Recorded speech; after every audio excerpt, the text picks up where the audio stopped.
بسم الله الرحمن الرحيم magacayga waa Ilhaan Cabdiqaadir waxaan halkan tacsiid tiiraanyada uga dirayaa dhammaan ummadda Soomaaliyeed meel kasta ay joogto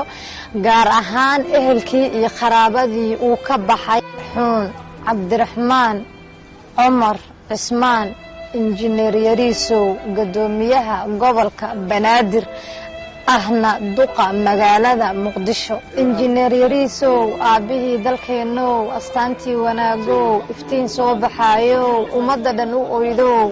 alla waxaan baryayaa udgoon oo rasuulkii asxaabtiisa noqo oo cafis ee baku imtixaanka badana markay ku imaadaan oranine aayadaha quraankiyo kitaabkii Ilaahay kii lagu abaaro loo iftiimiyaa noqo